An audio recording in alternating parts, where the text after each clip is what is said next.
ঠিক আছে আরে শুরু করছি। বিসমিল্লাহির রহমানির রহিম। আজকে ঝিনাইগাতি উপজেলায় উপজেলা পরিষদের পক্ষ থেকে নির্বাচনী ইস্তেহার প্রকাশ করার কথা ছিল সমস্ত প্রতিদ্বন্দ্বী দলগুলির কাছ থেকে।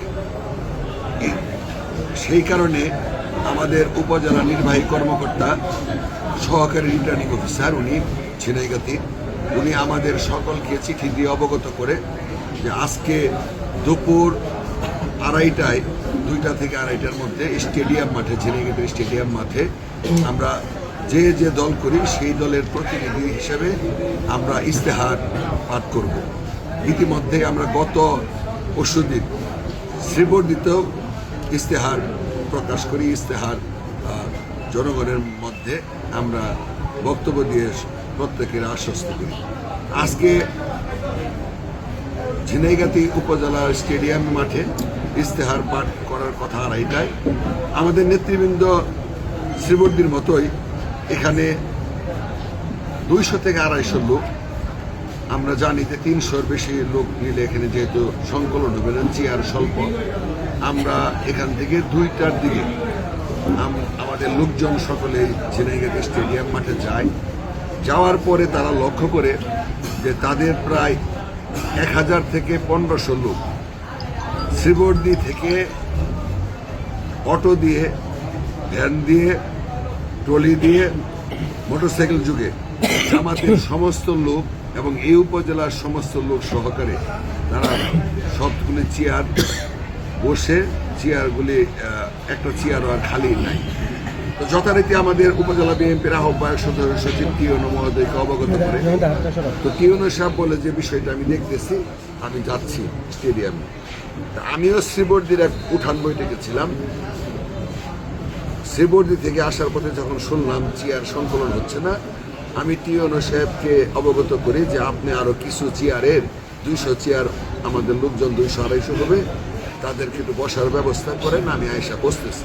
উনি যথারীতি টিউনো সাহেব আমাকে বলেন যে আমি ব্যবস্থা গ্রহণ করতেছি, আমাকেও বলে, উপজেলার নেতৃবৃন্দকেও বলে। তো আমি উপজেলার নেতৃবৃন্দকে বলি যে আপনারা সকলে একটু ধৈর্য ধরেন, চেয়ার আসতেছে, চেয়ার আসলে পরে বসবেন। তা আমি ঝিনাইগাতি বসতে 2:30 বাজে, আমি একটু রেস্ট নিয়ে ওয়াশরুম সেরে আমি যাব। এই মুহূর্তে শুনলাম যে গন্ডগোল শুরু হয়েছে।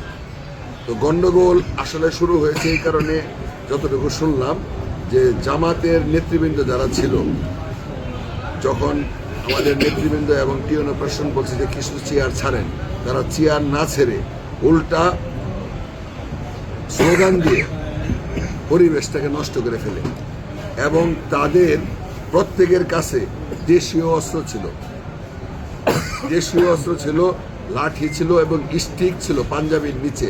ওই স্টিকগুলি, যে স্টিকগুলি দিয়ে মারামারি করে স্টিকগুলি ছিল, এবং ইট পাটকেল ছোড়া শুরু করে, এবং যার ফলশ্রুতিতে আমাদের বিএনপির সমস্ত নেতাকর্মীর হাতে কোনো কিছু ছিল না। যারা জীবন বাঁচানোর স্বার্থে যার যার অবস্থান থেকে দূরে সরে আসে, কিন্তু তারপরেও আমাদের প্রায় 40 জন নেতা প্রচণ্ডভাবে আহত হয়, যারা এখনো হাসপাতালে সবাই ভর্তি আছে ঝিনাইগাতির হাসপাতালে।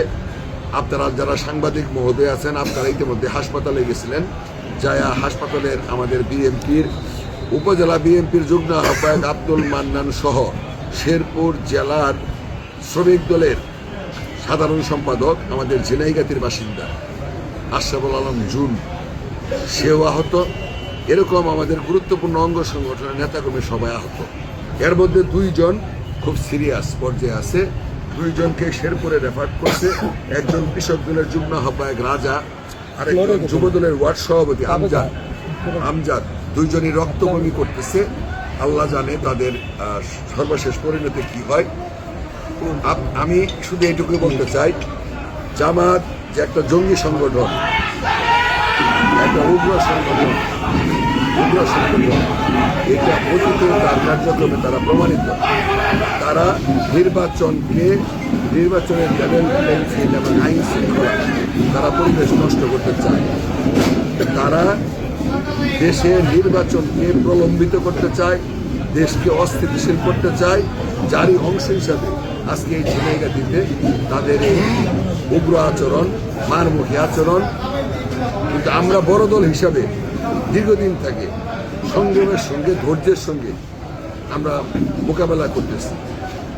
আমি জেলা বিএনপির সভাপতি ছিলাম, সাধারণ সম্পাদক ছিলাম, আমি 3 বারের এমপি ছিলাম।